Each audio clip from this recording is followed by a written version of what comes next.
Hello and welcome to the Managing Uncertainty podcast. I'm Bryan Strawser, Principal and Chief Executive here at Bryghtpath. And in this week's episode, I want to talk about reframing the role of the resilience leader. We're really going to dive into one of the core ideas from our latest report, The Strategic Edge, Wielding Influence as a Resilience Leader. And it's really about how resilience leaders can reframe their role, not just for others, but for themselves. And I want to set the stage for this by outlining that resilience leaders a lot of resilience professionals are really operating under a set of outdated assumptions. And because of that, they find themselves underutilized, undervalued, and because of those things, underutilized, under-influencing in their organization. Now, why is this kind of reframing necessary? Well, the job of the resilience leader and the expectation of the resilience leader in an organization has changed. It's not just about managing plans and managing the BIAs anymore, or just leading response, but expectations have expanded. I think even this started before COVID, but COVID definitely exasperated what we were expecting from a resilience leader. But a lot of organizations just have not updated their view of what a resilience leader really does. Resilience is still seen in too many places as the department of worst case scenarios and not as the driver or the owner of a strategic capability around resilience in your organization. You're not just managing plans anymore as a resilience leader. You are shaping how your organization thinks, acts, and prepares for what's next. And resilience is one of the ways that you enable that future business. So I want to talk about some ways to think about reframing, almost thinking about the old tired way of thinking about this and the strategic reframing of how we think about this today. The old view to me is folks thinking about resilience as a compliance requirement, whereas to me, resilience is a competitive advantage for an organization. Resilience allows you to appropriately and thoughtfully take on risk in ways that you weren't able to before. The old view is that the resilience leader owns the plan, that you are responsible for the plan.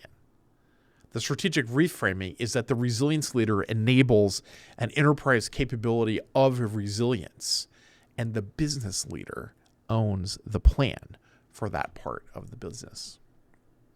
The old view is that resilience is about responding to a crisis. The strategic reframing is resilience is about foresight, adaptability, and decision support for your organization. Foresight, adaptability, and decision support for your organization.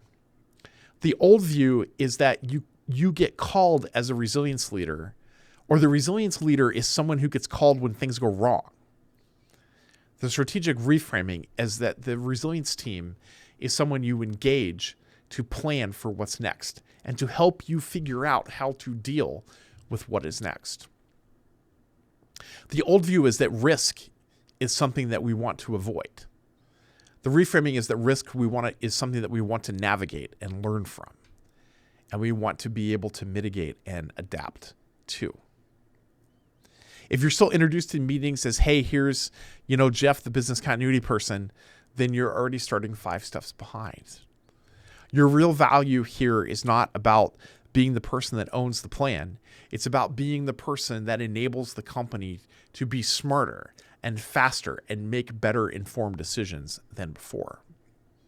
That you're not just there to ask for attention, but you are offering value to the organization, and you are making it easy to say yes to you when you enter the room, when you set up time to meet with someone.